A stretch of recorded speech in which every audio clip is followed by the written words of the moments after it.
Good morning.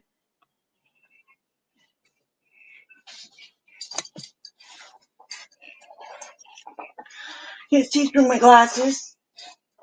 Go figure.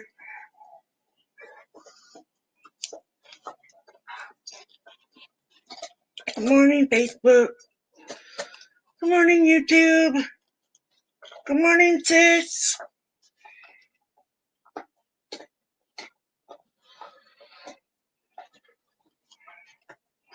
If you can hear Copper chomping over here, sorry.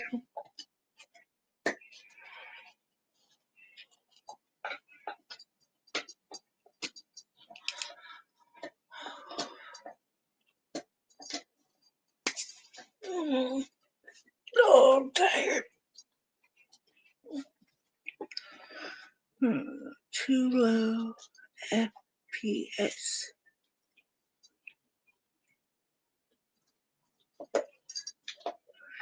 I don't know what that means.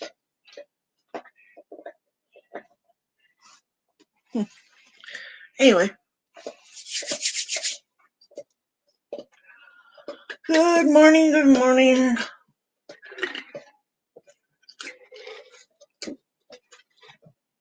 Go ahead and wait a couple of minutes for people to come in. Been working on my Afghan today.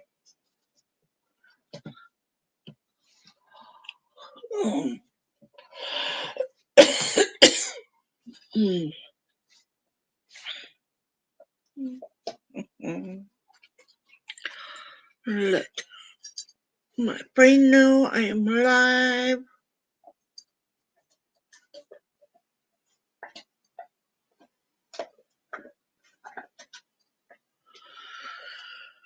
Oh.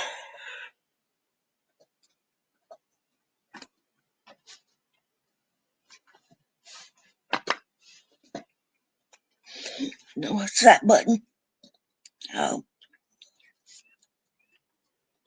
Everything pops up when I'm live. Good morning. Let's go ahead and get into the meeting.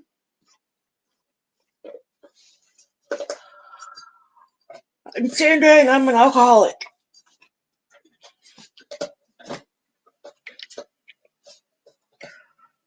God, grant me the serenity to accept the things I cannot change, the courage to change things I can, and the wisdom to know the difference.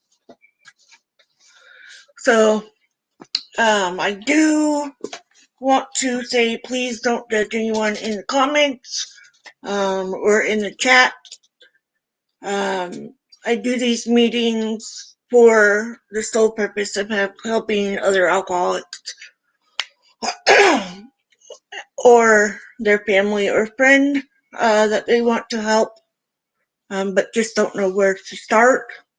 And because I got this gift given to me for me to give back,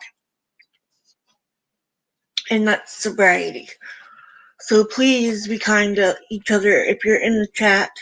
If you don't leave a comment, that's fine. Just hit the like button and subscribe so I know that my meeting is reaching people. It will be great to help everyone that needs the help, and prayers for everyone that needs them, whatever their situation is. There's a lot of changes in everybody's life, so yeah. Anyways, here we go.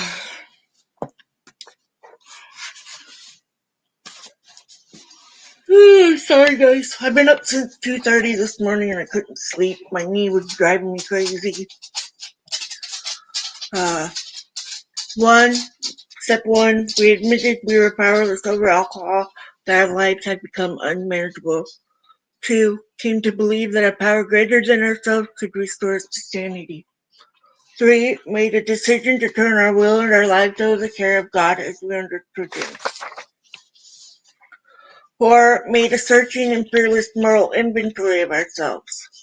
5, admitted to God, to ourselves, and to another human being the exact nature of our wrongs. 6. We're entirely ready to have God remove all these defective characters. 7. Humbly ask Him to remove our shortcomings. 8. Made a list of all persons we had harmed and become willing to make amends to them all.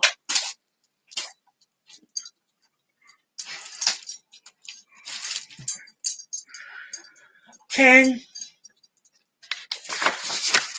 Made a searching and fearless, continue to take personal inventory, and when wrong, promptly admit it. Did I skip some? No, I didn't. Okay.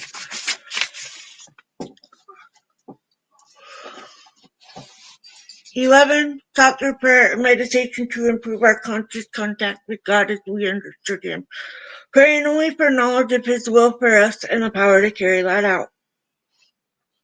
12. Having had a spiritual awakening as a result of these steps, we tried to carry this message to alcoholics and to practice these principles in all our affairs. I always put in the description what book we're reading or what I'm reading and the page number. I am reading the big book, and mine is a 4th edition. So if you have a different edition, you're probably on a different page.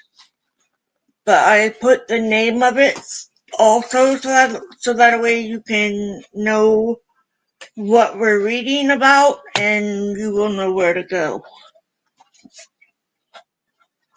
So we are reading A Vision of Recovery on page 494.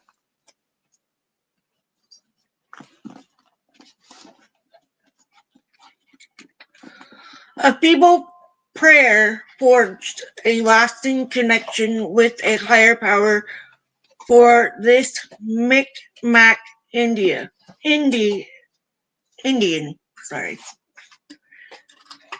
I thought I was different because I'm an Indian. I heard that statement from many natives at my early AA meetings. I would only shrug and say to myself, "You think you're different? What about me? I'm a redhead Indian." I grew up on a reservation in Canada. As a young fellow, I was proud Micmac Indian. My family had a reputation, excuse me, they were hard drinkers, violent and tough, and I was proud of this. I was told that my grandfather had been the chief of our band, but he had to step down because he went to jail for shooting a man.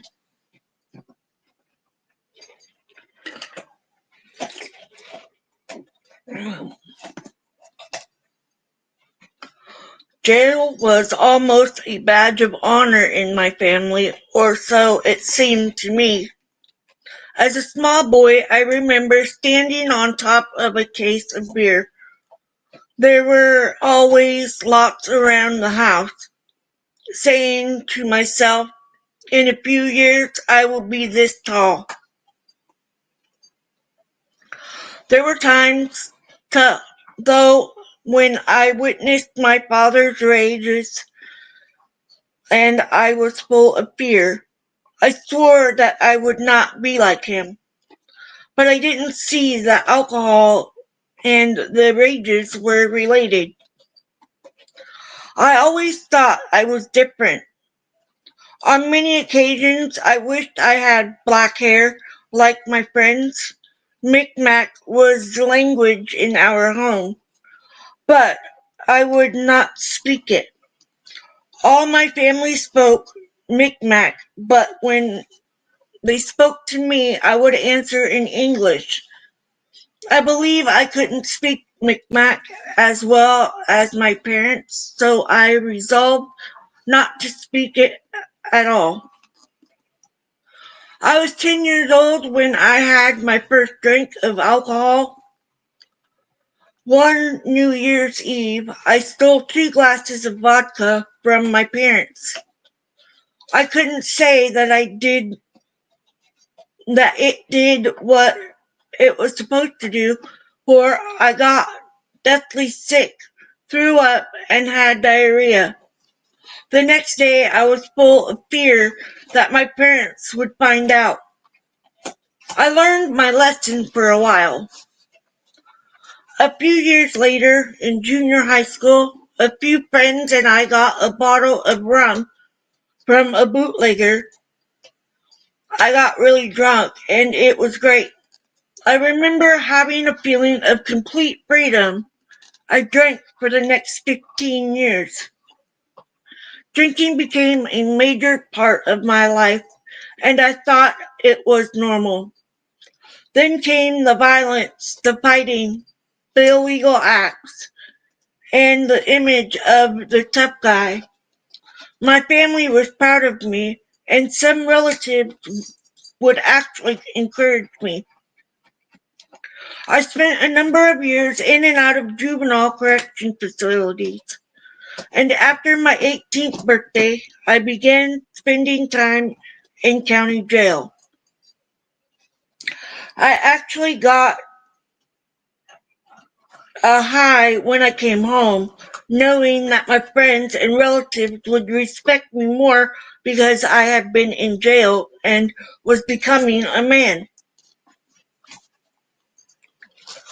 While in a juvenile detention center about 500 miles from my home, I received word that my mother was dying of cancer.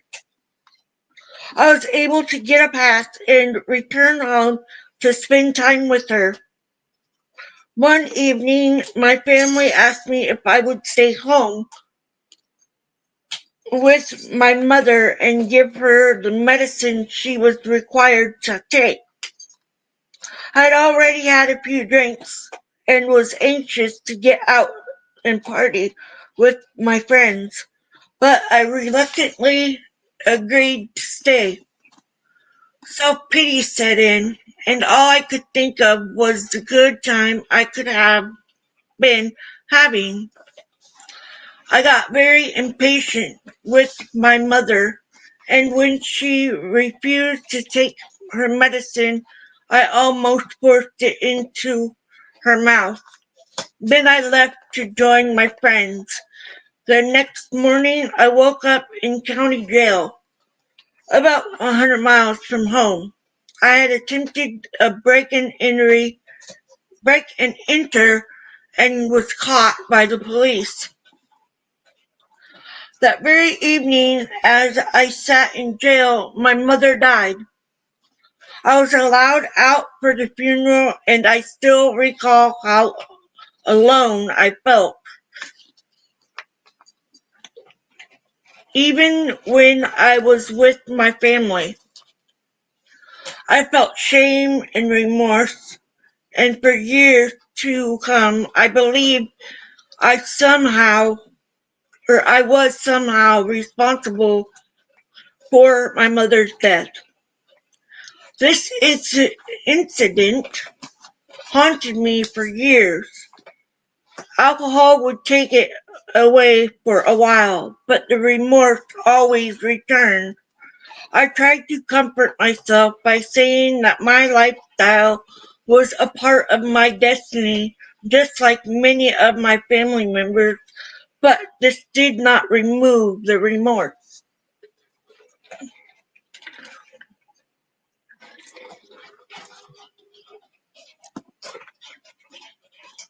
I can remember only one good thing that happened during this time. As my mother lay dying, I talked to her in the Mi'kmaq language. She seemed so happy, and she told me that it sounded beautiful to hear me speak Mi'kmaq. I cherished this memory. I was to meet a young girl and have a son, Proud. I named him after myself, and my drinking slowed down for a little while. One day I promised my son that tomorrow I would take him to the movies. I really meant it from the bottom of my heart, and I was looking forward to it. That night I took a drink, and it led to many more. The next day I was hungover, and even though I had promised to go to the movies that afternoon, I took a drink to fix myself up. Copper, please stop eating that now. Now he's licking his feet. Anyway.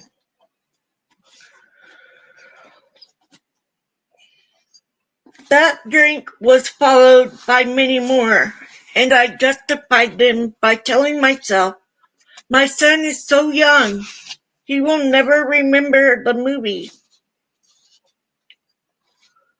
The day after the promised movie, I was guilty and remorseful and felt I was just no good. I faced my son only to hear him talking excitedly about going to a movie. I couldn't say anything, for the movie was no longer playing. I left his mother to explain. The next few years saw me living back in the old home with my father, as my girl had left me. Taking my son, my drinking escalated even more, as did the guilt, remorse, and fear. I was hospitalized for dehydration, had a mild stroke, spent a week in psychiatric ward, and suffered a number of alcoholic seizures. I lost the trust of my family and friends. They simply could not rely on me for anything. I would stop for a while, but I always drank again. I can certainly identify with our co-founder, Bill W., when he says on page 4 of the Big Book, the old fierce determination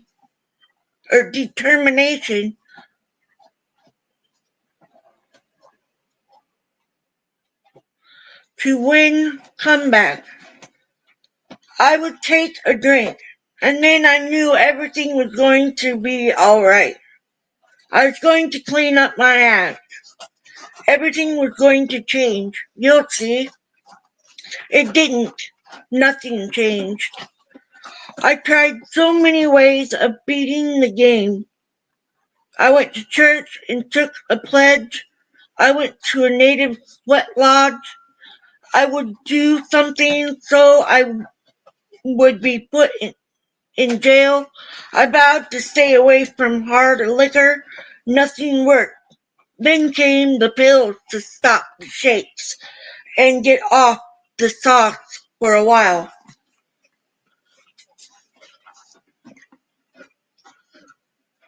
One evening during a party at my home, an argument led to fighting, as usual.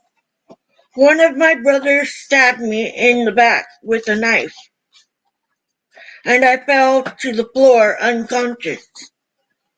I came to in the hospital.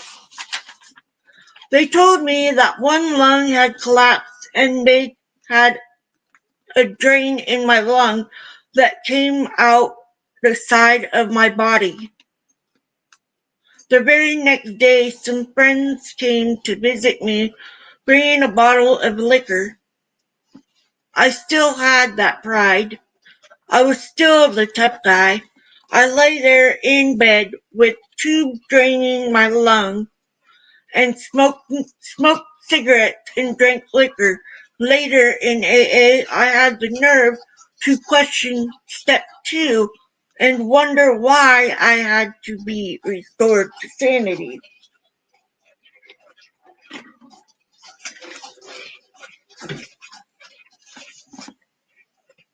I can honestly say that nothing worked for me until I joined Alcoholics Anonymous. Eventually, I ended up in a treatment center, and after a 28-day program, I began attending AA meetings on a regular basis. The treatment center introduced me to the big book of Alcoholics Anonymous. That's what I call it. And I left there knowing that the only hope for me was the 12 steps. I was told that AA is a spiritual program and that I had better have a higher power. I knew nothing of God or higher powers, and I began trying to find one. At first, I thought that since I was a native, maybe I should practice the native traditional ways. Then I thought maybe I should go to church on the reservation. Then I believe that if I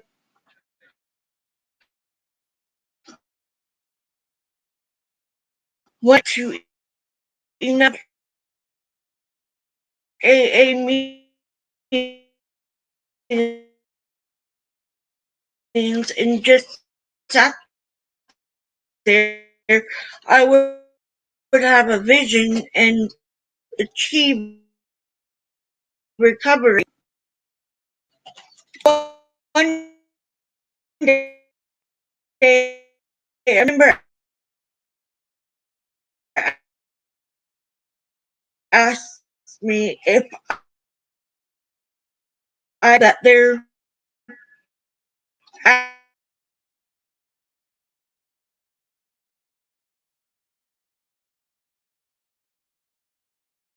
actually was a higher power.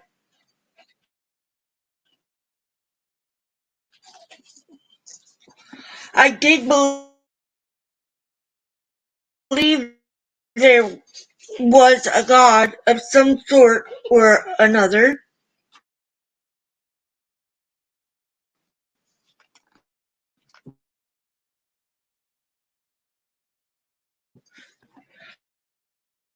He told me that was good, or that was enough. He said, with that belief and attending meetings, I would find a higher power of my own understanding. Today, I'm thankful for advice.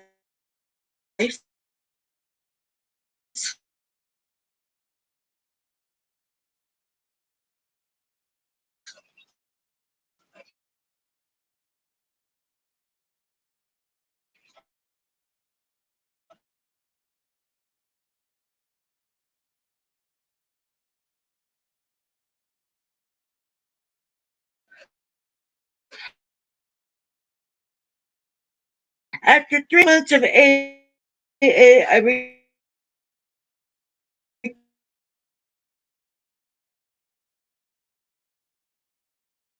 returned home.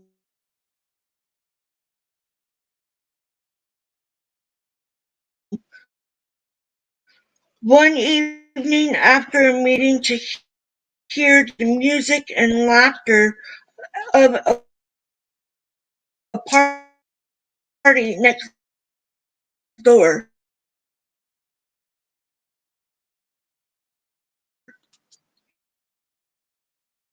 Some of my drinks were at that party, and I just knew I was going to end up there.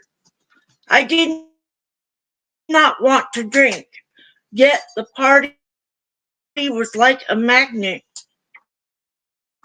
I was full of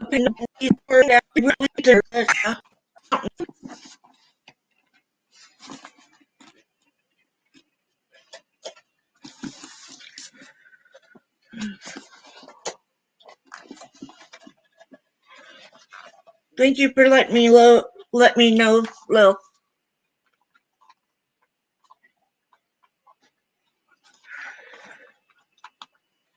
They live in the mountains, but they often sneak into our homes to play tricks on us, usually at night, so we won't see them.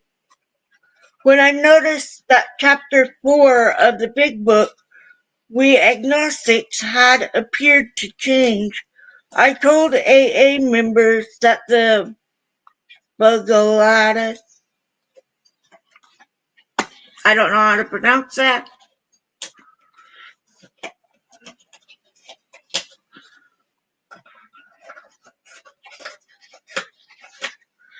were fooling around with my Big Book. You know what? They are still at it today. I now understand that the spiritual malady should be my main concern, and that the more faith I have, the fewer problems I have. Today I have more faith than I ever had. And as my faith grows, my fears lessen.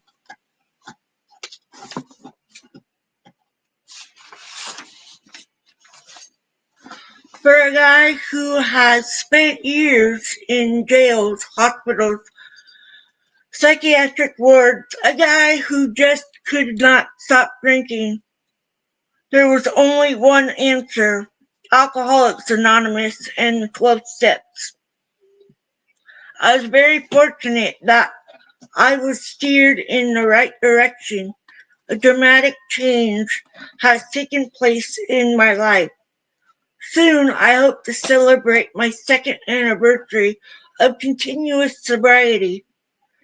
In 2 years, my whole life has changed. Today I sponsor others.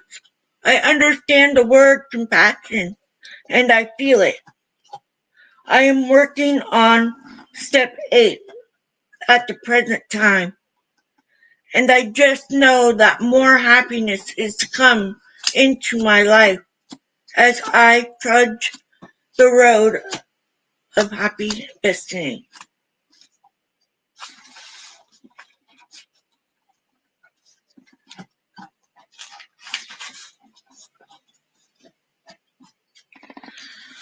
Oh, Daganeva. So,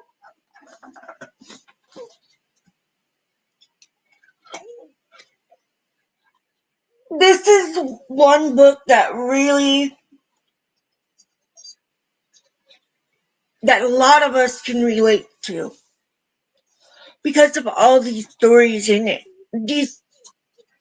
It's a guide for us to work our own program at our pace as we feel that we need to. And when you feel yourself thinking about slipping off that road of sobriety, call someone, pray, go somewhere, do something to get yourself away from it. And I had, just like him, the aha, that's what I needed to do. My sponsor told me I would. She said, when you get it, you're going to know you got it. And that's exactly what happened. And so now I sponsor people. I feel so happy to be able to help others in their sobriety journey. I don't get to go many places. I don't get to hang out with many people anymore, but I'm still doing my program every day. If I need to get away, I can get away.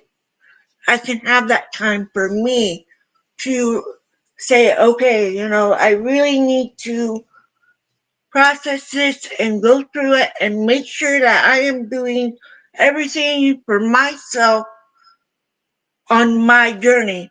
Because, like it says, I can't control anybody else or what they're going to do. But I can help them as best as I can with my own advice of what has worked for me to stay on the sober path. Believe me, I do still have to work my steps every day, and it's not always easy.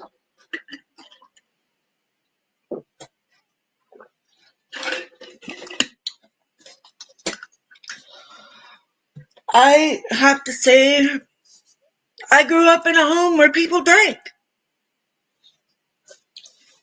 I don't know very many people that haven't grown up in that type of family, or maybe there are. I don't know. I know that I did. My parents drank. My mom didn't drink a lot or very often. But on the other hand, you know, uh, my birth father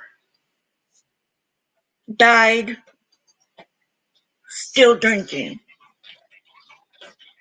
Never accepted fault for his actions. Never apologized to a single person.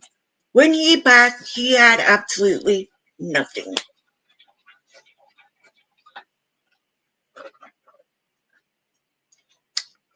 That is a sad way to end. That is a very sad place for someone to be.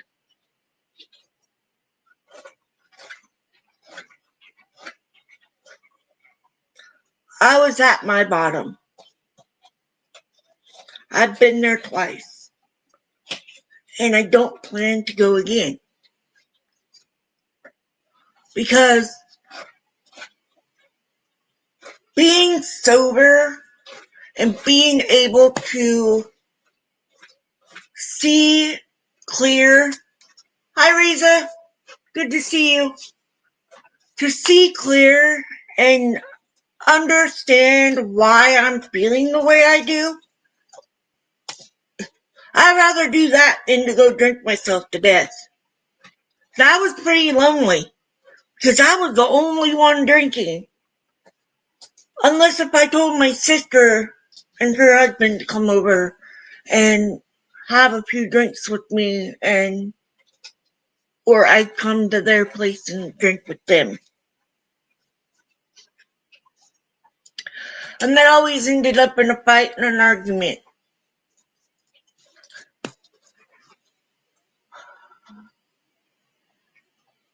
My twin sister has always been there for me, and I have always been there for her. Yes, we have our own path. No, we have not done the exact same things as each other. We are our own person, and we think our own way. We do our steps our own way.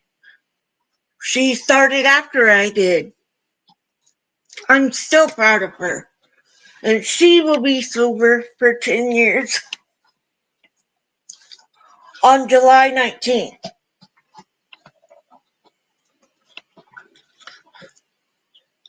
Makes me happy knowing that this helps people because that's what I want to do.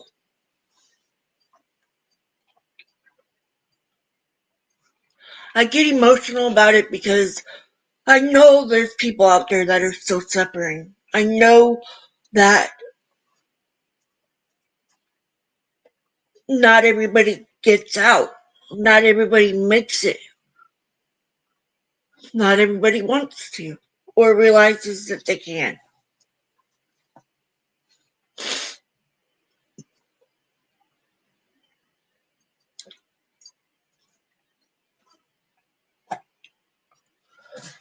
If you know somebody that's suffering from alcoholism or addiction, there's places to call.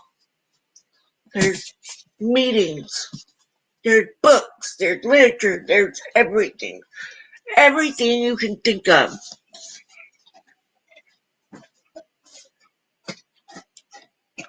And everywhere. It's not limited to just here in the United States. It's around the world. It's everywhere. Alcoholism it's not limited to one race, one gender, nothing. It doesn't care. Alcohol doesn't care.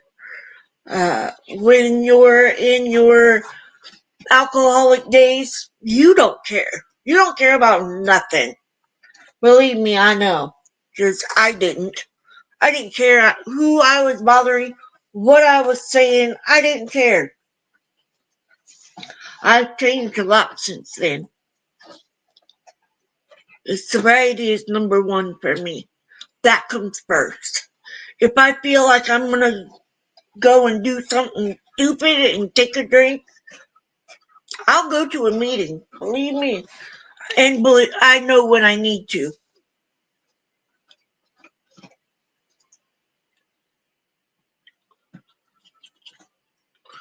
My sponsor comes to my meetings here. If she doesn't make it, she watches the replay. It's because I know she can't get out very often. And I have friends that I sponsor. And I have to say that's a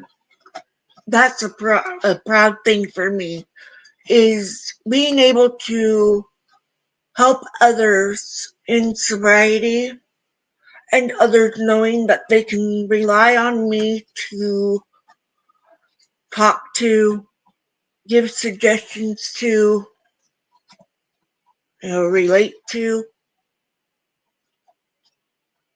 And it's not all easy. It's a lot of work. It's a lot of work. My step forward took me a long time because of not understanding what was what in my own mind, and talking to my sponsor about it helped me out so much and understand that things weren't my fault.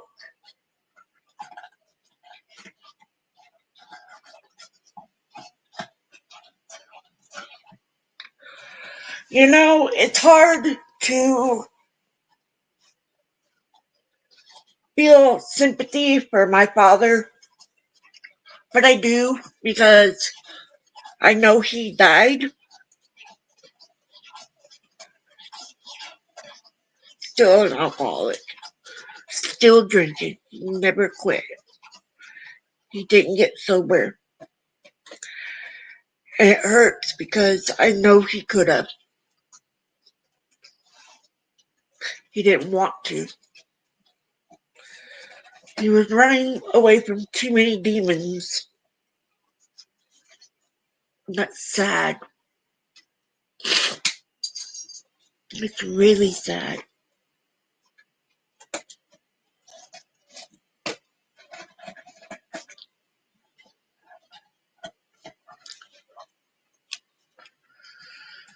Yeah.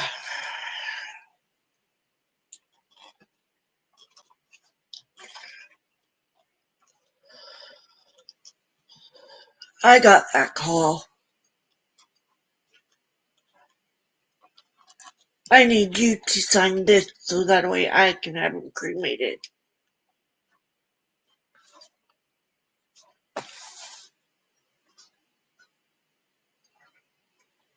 I was angry. Very angry. And I'm admitting it. I was very freaking angry at him. I hated him.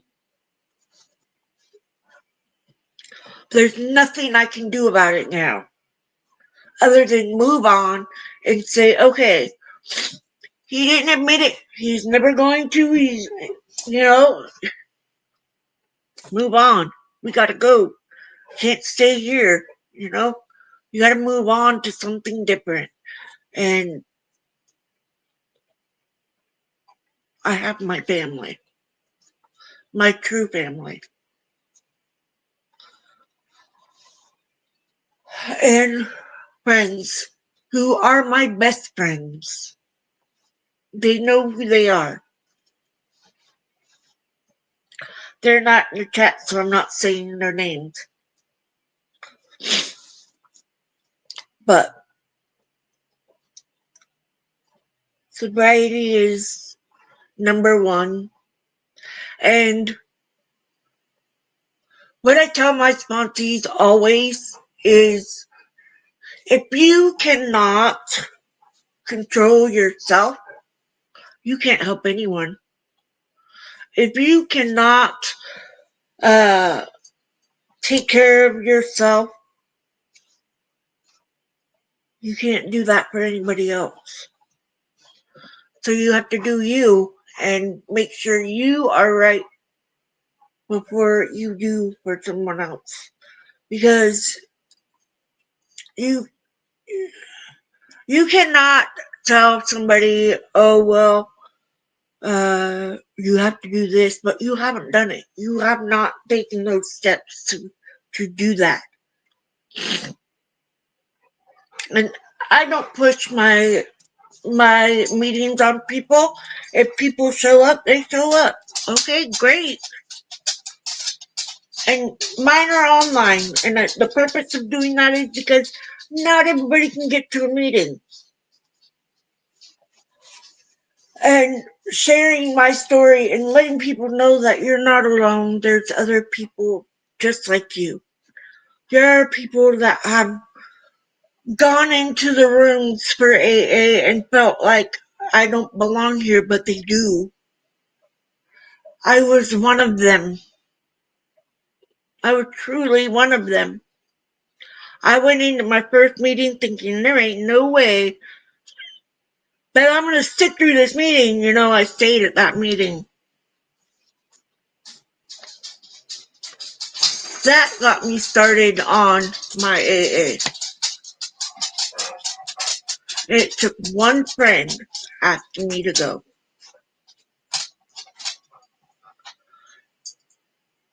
That's all it takes, just one friend.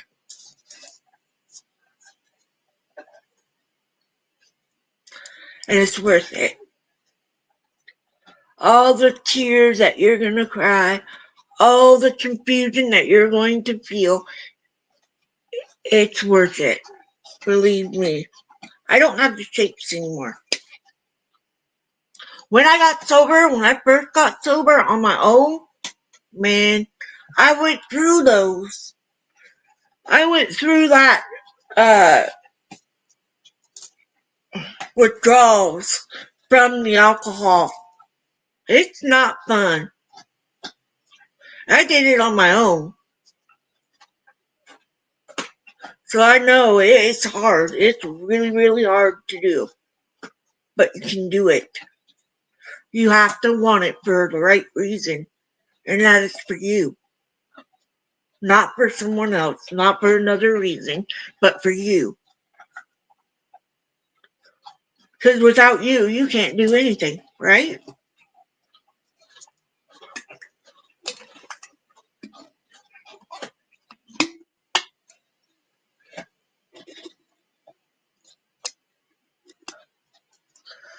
So, I hope this meeting has touched somebody. If you're watching the replay, thank you for watching the replay.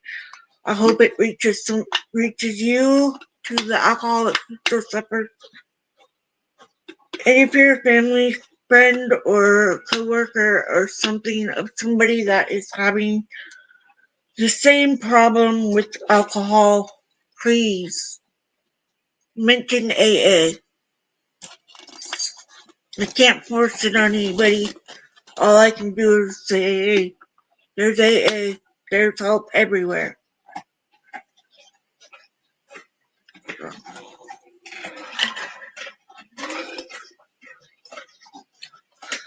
I'm going to read the Daily Reflection, which is an app you can get on your phone. It's got your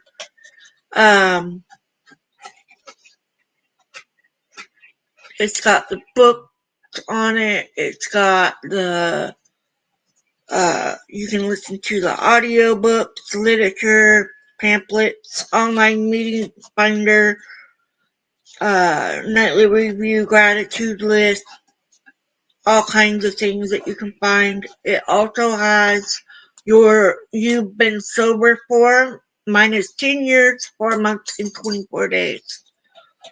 Or 3,797 days.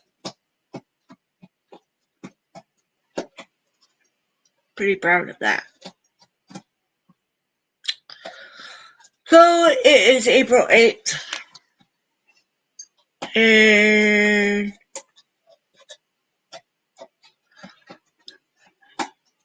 an inside look. We want to find exactly how, when, and where our natural desires have worked us.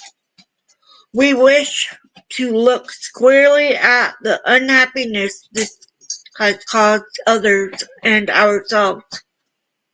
By discovering what our emotional deformities are, we can move toward their correction. 12 Steps and 12 Traditions, page 43. Copper, will you please stop eating that thing? Excuse me. Hey, stop. Sorry, it's starting to annoy me. Don't eat that. It's not food. Oh my God. This dog, man. Today I am no longer a slave to alcohol, yet in so many ways enslavement still threatens myself, my desires, even my dreams. Yet without dreams I cannot exist. Without dreams there is nothing to keep me moving forward. Ouch. I must look inside myself to free myself. I must call upon God's power to face the person I feared the most. The true me, the person God created me to be. Unless I can or until I do, I will always be running and never be truly free. I ask God daily to show me such a freedom.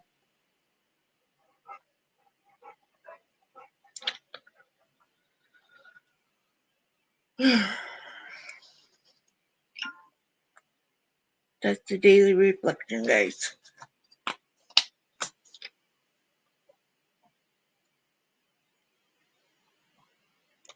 You have to be okay to be okay. Simple as that. I'm not saying it's simple to be sober, but you can do it. You just have to want to. For you. Don't have a different person or a different suggestion or a different anything other than do it for you. I did it for me. For the right reason, for me.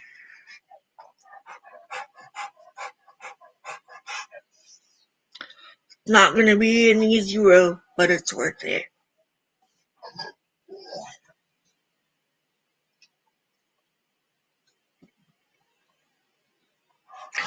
That is awesome. That is awesome. Ava, that is awesome.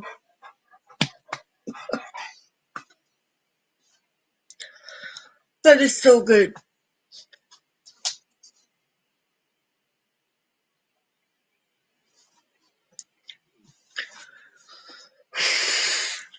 That's gratitude, man. That's gratitude. Happy tears. It works. I don't know how, but it does. And with that, I'm going to say the Serenity Prayer, and I hope you guys have a wonderful day, a good week. Don't work too hard. Stay sober. And remember, it's only a call away. Just pick up the phone.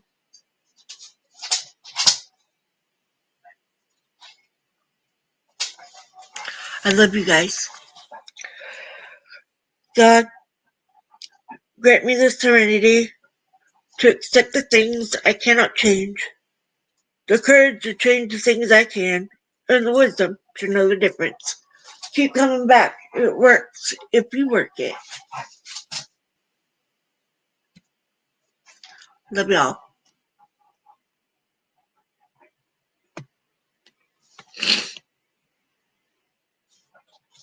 Thank you for being here.